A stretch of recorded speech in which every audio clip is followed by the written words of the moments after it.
Entonces decimos que la pelvis es la base de la columna vertebral, une a los miembros inferiores con el tronco, es una cavidad que recibe los órganos abdominales y en la mujer el útero es el órgano de la gestación. Entonces acá podemos ver en esta imagen cómo se encuentran las fuerzas de resistencia que vienen del suelo y las presiones que vienen de la parte alta del cuerpo, se unen en la pelvis, más que nada en la sínfisis pubiana por delante, y acá vemos la articulación coxofemoral, como también soporta estas presiones de unión entre miembros inferiores y el tronco. Vamos a ver algunas imágenes de la pelvis ósea.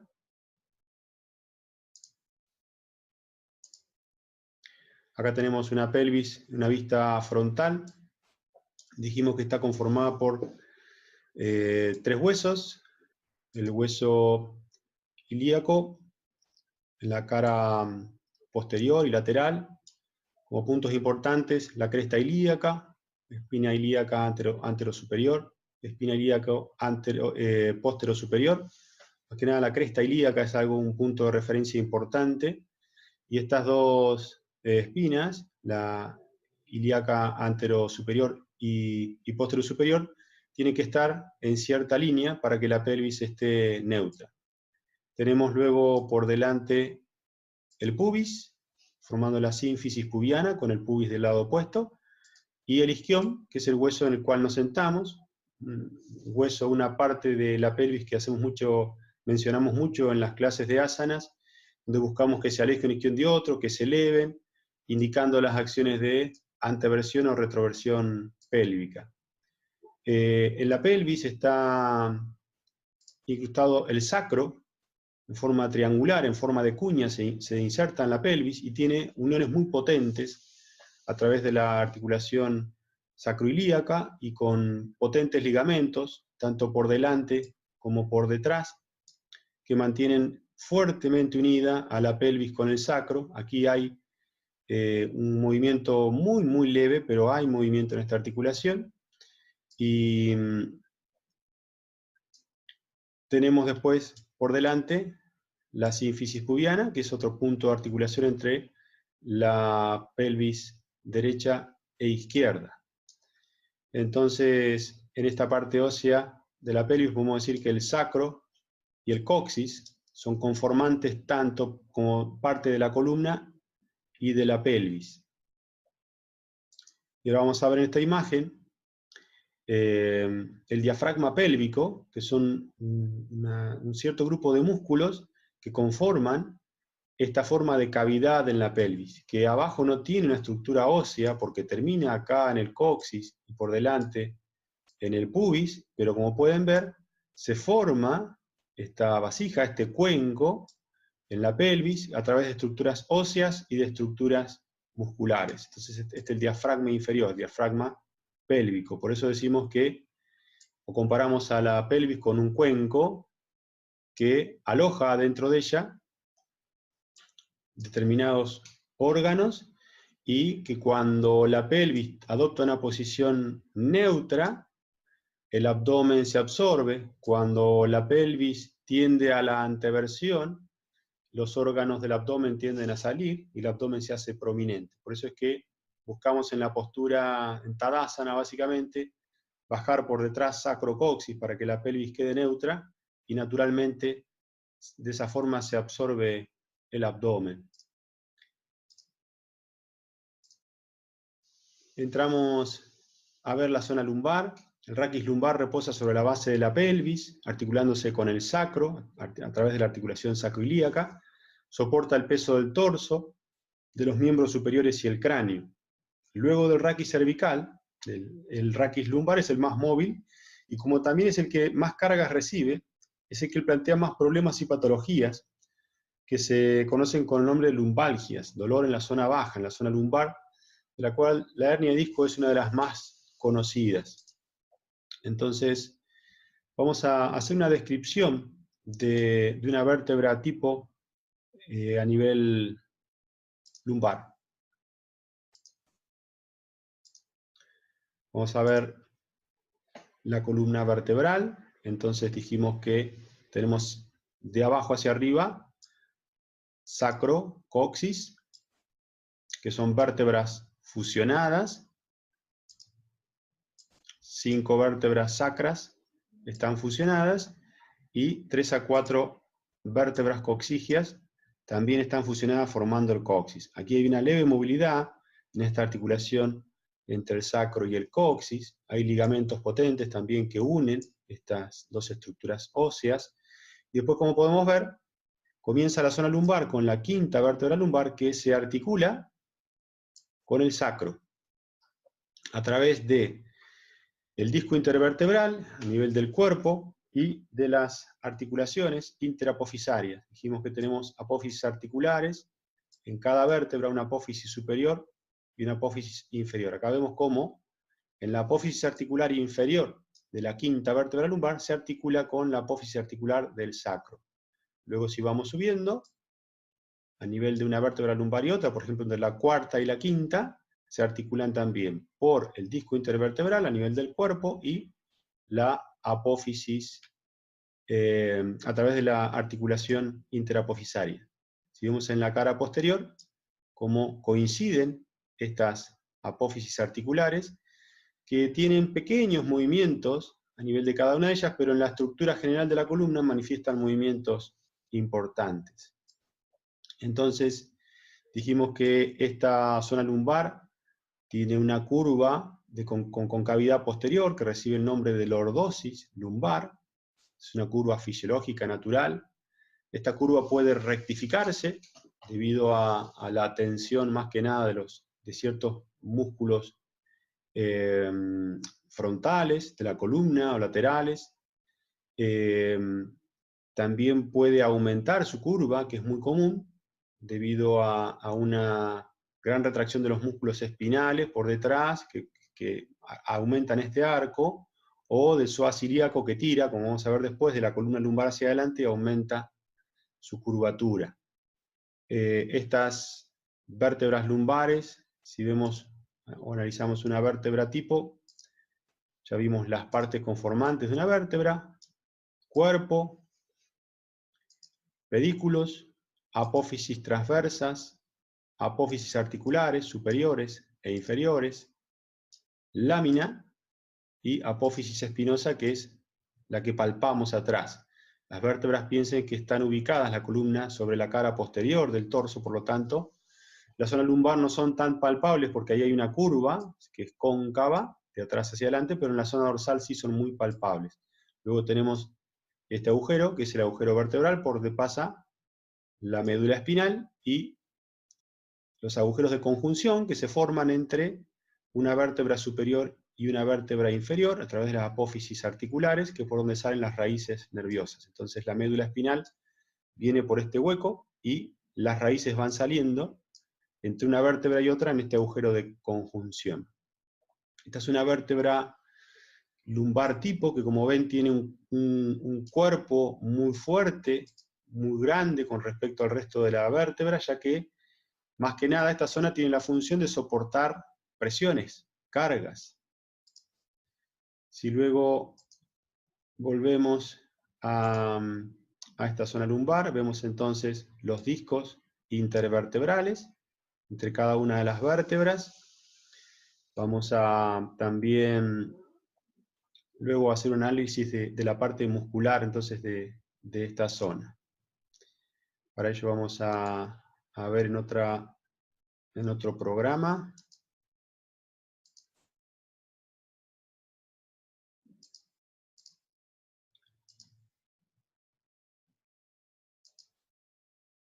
Acá vemos, por ejemplo, en la zona lumbar, las diferentes estructuras musculares, que como dijimos, nacen de una masa común de los músculos espinales, que tienen una zona de fascias muy fuerte en la parte baja, toda esta zona blanquecina, ¿sí?, donde se termina el músculo y se va formando una zona tendinosa, que tiene una fuerte inserción a nivel del sacro.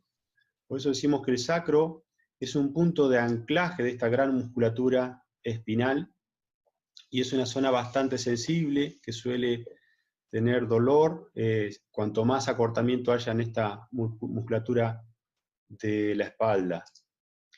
Si vemos algunas imágenes de la espalda lateral, tenemos entonces también músculos posteriores que se insertan en la pelvis, como son el dorsal ancho, músculo más superficial.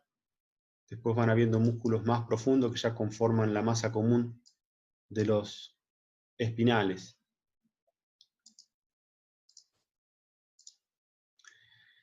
Hay diferentes disfunciones o patologías que suelen ser comunes en los alumnos a nivel lumbar, y una de ellas es el llamado pinzamiento lumbar. Esto quiere decir cuando se pinza la raíz nerviosa que sale, que viene por la médula espinal y sale en este agujero de conjunción que dijimos que está formado entre una vértebra superior y la inferior, a nivel de las apófisis articulares, de los pedículos, perdón. Y entonces acá vemos un disco intervertebral que está comprimido, hay una vértebra subluxada, que sí que está fuera de su lugar, ¿sí? Puede ser por un aumento de una curva, por ejemplo, de la lordosis lumbar. Eso genera una faceta articular, la articulación intraapófisaria se inflama, eso genera una respuesta inflamatoria y de tensión a nivel de músculos, espasmos musculares que se sostienen a nivel de los músculos espinales, que generan más presión, disminución del espacio de este agujero de conjunción, y hay una interferencia nerviosa, es decir, se comprime el nervio, que es como si fuera una manguera que sale, y el nervio, como vamos a estudiar después en detalle en el módulo del sistema nervioso, está conformado por fibras motoras que mandan información al músculo para generar acción, y fibras sensitivas que vuelven del músculo hacia la médula espinal. Entonces, de acuerdo a la zona que esté comprimida, puede afectar. Si es una fibra motora, puede afectar la fuerza del músculo, y si es una fibra sensitiva, es donde empieza a haber pérdida de sensibilidad, hormigueo, sensación de corriente en la pierna, por ejemplo, el famoso pinzamiento del nervio ciático. Este tipo de disfunciones obviamente tienen que ser evaluadas por un médico, luego tiene que haber un tratamiento correspondiente en kinesiología. Cuando el alumno se acerca a la práctica de asana ya no tiene que tener este pinzamiento de manera aguda, sino que tiene que comentarnos que tuvo un pinzamiento, que es propenso a pinzamientos. Obviamente vamos a observar en su espalda que si tiene una curva lumbar aumentada, es probable que sea propenso a estos pinzamientos, y la función de nuestra como profesores es tratar de que la columna recupere su movilidad natural, descomprimiendo las distintas cadenas musculares, posterior, frontal, transversa, laterales, para que se empiece a generar espacio entre las vértebras al disminuir la tensión de estos músculos, y estos espacios empiecen a abrirse. De a poco también puede ir lográndose una corrección postural a nivel de la columna, en donde esa curva ya no esté tan aumentada, a medida que vamos corrigiendo el equilibrio en las cadenas miofaciales. Y esto, piensen que son espacios milimétricos que con un tiempo de trabajo en la columna puede lograrse un equilibrio que se mantiene mientras el alumno practica. Si deja de practicar, obviamente estos músculos vuelven a retraerse, vuelve a haber tensión, que puede estar generada por el estrés también, y esta patología vuelve a manifestarse. Por eso es que en yoga lo que hacemos con la práctica de asanas es tratar de mantener una columna saludable. Otra disfunción muy importante que suele verse se llama espondilosis lumbar, se da generalmente entre la quinta lumbar y el sacro. Acá, como ven en esta imagen, la apófisis articular inferior de la quinta lumbar con la apófisis articular del sacro se unen y da la posibilidad de que la vértebra no se luxe hacia adelante. Entonces, en la espondilolisis hay una fractura en esta zona vertebral, lo cual impide la traba mecánica y esta vértebra queda inestable. Eso es espondilolisis. Espondilolistesis es cuando esta vértebra se desplaza hacia adelante, y ahí hay un compromiso a nivel de la raíz nerviosa, entre la quinta lumbar y el sacro, que puede generar, por ejemplo, ciatalgia o algún otro tipo de patologías. Y lo que nosotros hacemos como profesores de yoga es como dije antes, tratar de mantener una columna estable, sana, fuerte y flexible al mismo tiempo, con un equilibrio en las distintas cadenas miofaciales. La hernia de disco lumbar es otra patología bastante común. Vimos que el disco tiene una zona media, pulposa, y una zona periférica que se llama el anillo fibroso. Entonces, generalmente cuando uno inclina la columna hacia adelante en una flexión, el núcleo pulposo va hacia atrás y de a poco puede dañar este anillo fibroso hasta que ahí se genera una protusión cuando sale, y una hernia es cuando sale por completo, y lo que hace es comprimir alguna raíz nerviosa, y por eso es que se manifiesta con un dolor fuerte en la zona lumbar. Generalmente las hernias de disco lumbar se dan entre la L4 y L5 y entre la L5 y el sacro. Tenemos que aclarar de que generalmente las hernias de disco se dan a través de los años y generalmente con malas posturas o desbalances musculares importantes, y un esfuerzo de levantar un peso, por ejemplo, incorporar la columna, puede hacer que se manifieste ese dolor y uno pueda observar a través de resonancia magnética la hernia de disco, donde se declara esa hernia, pero quizás el alumno ya la tenía hace tiempo. En cuanto a la práctica de asanas, obviamente también cuando ya termina su tratamiento kinesiológico, lo que hacemos es mantener la movilidad de la columna vertebral, sacar tensión de la musculatura espinal, tratar de generar un balance en las cadenas miofaciales para que esa columna recupere sus curvas naturales, devolver espacios. Y es muy importante en las hernias de disco no evitar los movimientos de arcos, o sea, el alumno tiene que hacer movimientos de flexión, de extensión, lateral y torsión. Sí se sugiere que en los movimientos de arcos de columna, en la extensión de columna, en donde el disco tiende a ir hacia adentro, ayuda a mantener esa hernia en su posición y evitar movimientos de flexión incorrectas, por ejemplo en Paschimottanasana, en donde la columna, el plegado no viene desde la cadera, sino desde la lumbar, y ahí se expulsa el disco hacia atrás.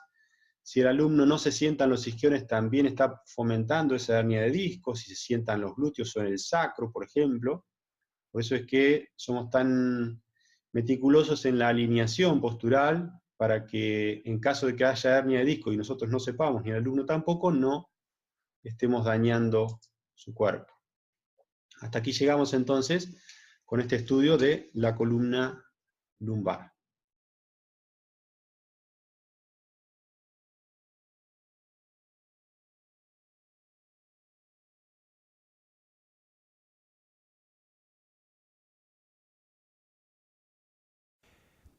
En este video vamos a analizar la relación funcional que hay entre la pelvis y la columna lumbar. Para poder entender cómo funcionan en conjunto estas dos zonas, la parte baja o la base de la columna, que sería la pelvis, y la zona lumbar, podemos usar la analogía de la pelvis a un cuenco que aloja contenidos dentro, contenidos de la pelvis y del abdomen. Entonces, en la posición anatómica natural, en Tadasana, la pelvis, este cuenco, está ubicado de manera equilibrada para que su contenido no vaya ni hacia la anteversión ni hacia la retroversión. Es como si tuviera agua y tenemos que evitar que ese agua caiga hacia adelante y hacia atrás, que se mantenga contenida. Es por eso es que buscamos desde la horizontalidad de la cresta ilíaca que esta cavidad esté balanceada. Entonces, suelen asociarse los movimientos de la pelvis con desbalances en la columna lumbar y en las caderas. Generalmente, cuando una persona tiene una tendencia a la anteversión pélvica, que el contenido se vuelca hacia adelante, sale el abdomen de manera prominente, hay un exceso de curva en la zona lumbar, y generalmente también hay asociado un acortamiento de los aductores, que hace que las rodillas se junten en el medio, formando un genovalgo. Suele haber también asociado un pie plano.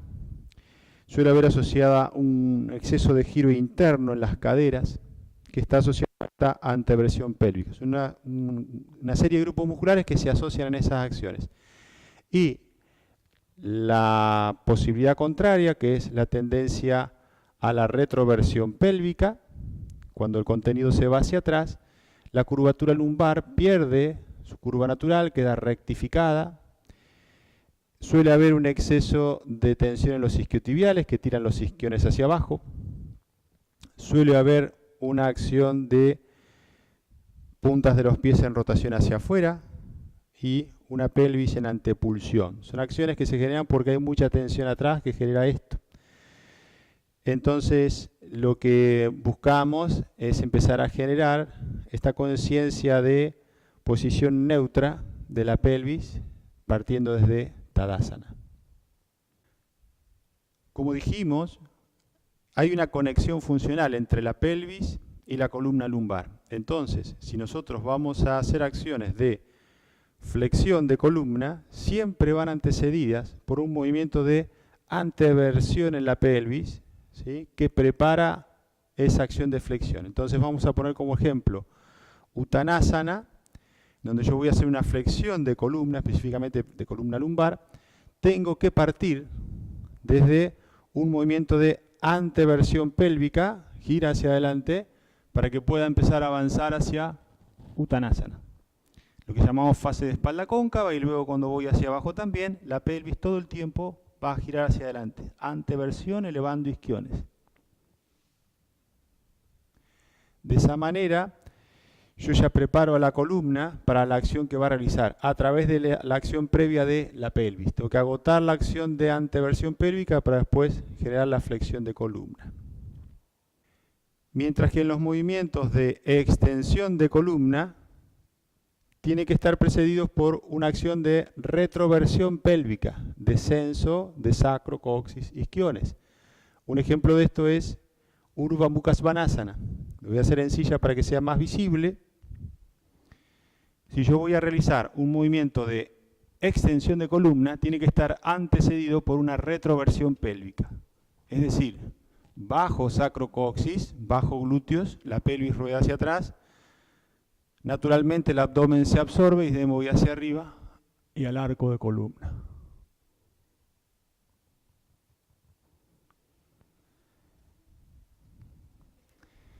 De esta manera es como protegemos a la espalda lumbar en las acciones de flexión y extensión de columna.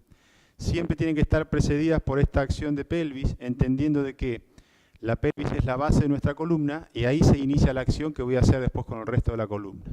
Cuando veamos la zona cervical, vemos que también el cráneo completa esa acción en el extremo distal de la columna vertebral.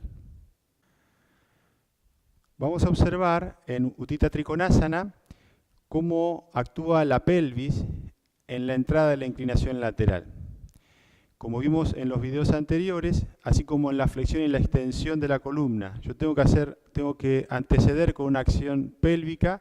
Para la inclinación lateral es lo mismo. Yo empiezo a preparar la acción de ir hacia el lateral, la pelvis aquí está neutra. Empiezo a hacer la inclinación lateral, agoto el movimiento de inclinación lateral de la pelvis, metiendo la ingle, elevando la pala ilíaca posterior para que la pelvis gire de costado y la columna vertebral pueda salir recta. La pelvis gira de costado, agoto la posibilidad de extensión en las piernas y desde la columna se va a extender. Otro punto importante que se complementa es la entrada de las costillas altas para que la columna vertebral esté extendida. En este caso, la pelvis hizo un movimiento lateral para que la columna se extienda. Si yo no hubiera hecho ese movimiento lateral y queda la pelvis neutra, la columna vertebral queda con una curva hacia arriba. Queda la pelvis fija y la columna vertebral compensando en curva. Desde ahí entonces, antes tengo que agotar la posibilidad de entrada en la inclinación de la pelvis. En los movimientos de torsión de columna, la acción de la pelvis es mantenerse en una posición neutra, no tiene movimientos, para que puedan rotar solamente las vértebras. Entonces usamos como ejemplo Bharadvajasana en silla, en donde la pelvis va a estar fija, estable, y lo que va a rotar es solamente el torso.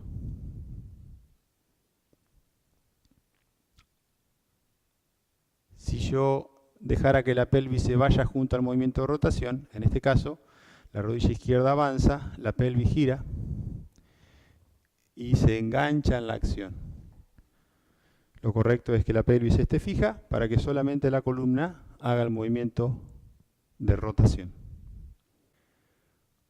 Como vemos en este modelo anatómico de la columna vertebral, en una vista de perfil o lateral, tenemos las diferentes curvas. Primera curva lumbar, cóncava por detrás, lordosis lumbar. Tenemos luego la sifosis dorsal, convexa hacia atrás. Y por último la lordosis cervical, cóncava por detrás. Bien, dijimos que en lo funcional, tanto el cráneo como la pelvis son partes conformantes de la columna vertebral. Tenemos la esfera pélvica y la esfera craneal como los dos extremos que hacen un juego en la cuestión funcional de las asanas. En la columna vertebral pueden darse diferentes disfunciones asociadas a rectificación en las curvas o aumento en las curvas, hiperlordosis, hipersifosis. Una de las disfunciones más comunes es el pinzamiento de las raíces nerviosas, que se da generalmente por un aumento de curva en la columna que hace cerrar el agujero de conjunción, y la raíz nerviosa de este nervio que sale en esa zona puede verse pinzada, y de acuerdo a si la raíz es sensitiva o motora va a afectar la sensibilidad o la fuerza de los músculos que inerva ese nervio. Después vemos también aquí una hernia de disco en donde la zona pulposa sale y puede molestar la raíz nerviosa y generando esas sintomatologías también, ya sea en la zona lumbar o en la zona cervical. Vamos a ver en este modelo anatómico cómo queda la columna vertebral cuando el alumno está acostado boca arriba en el suelo. Se mantiene una curva o un espacio natural en la zona lumbar, la zona dorsal hace contacto y vuelve a mantenerse otro espacio en la zona cervical. Entonces, es importante entender que en los movimientos de arcos de columna tenemos que asociar una retroversión en la pelvis para sacar la curva, el exceso de curva lumbar, y que no se generen pinzamientos. Entonces, en este caso, cuando va a elevar la pelvis, tiene que haber un movimiento de retroversión para que la curva lumbar se planche y desde ahí pueda elevar sin que haya un exceso de curva en esta zona. Retroversión para extender la columna lumbar cuando voy a los arcos. Otro punto importante también a ver es que si el alumno tiene exceso de curvas en su columna,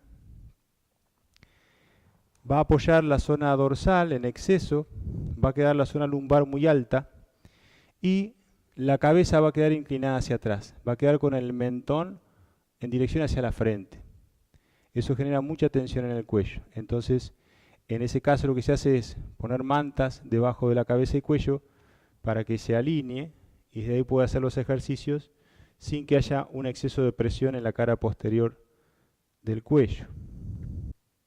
Otro punto importante a ver es el sentarnos en los isquiones.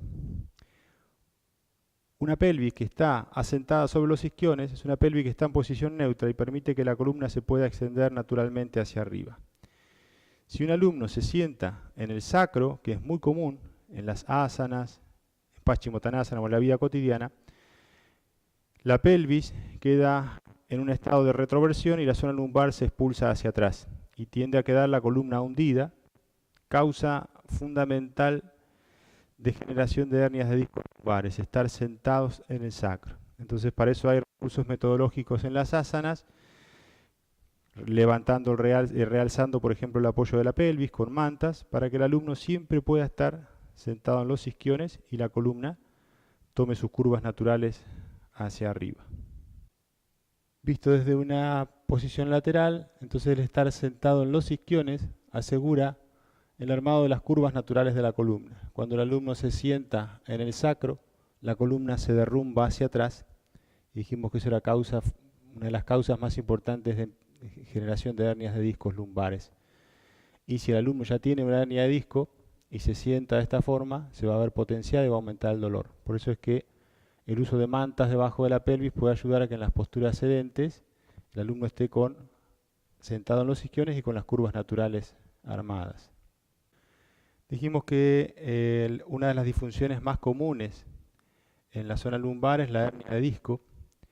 En ese caso, como profesores de yoga tenemos que entender de que hay ciertas precauciones a tomar y la fundamental es la siguiente, que el alumno haga movimientos de la columna en todos los planos, flexión, extensión, lateral, rotación, pero es importante tener la precaución de no combinar el movimiento de flexión más rotación, porque ahí la hernia de disco tiende a salirse atrás y le hacemos un giro que aumenta la presión y puede potenciar esa lesión. Entonces, si hacemos movimientos de flexión, si hacemos movimientos de extensión, laterales y rotación, pero intentamos evitar los movimientos de flexión más rotación, como puede ser Parivrtta Trikonasana en una fase profunda. En ese caso el alumno, si tiene hernia de disco lumbar, podría quedarse en la fase inicial de Parivrtta y quedarse acá arriba. Pero nunca entrar a una fase profunda de flexión más torsión.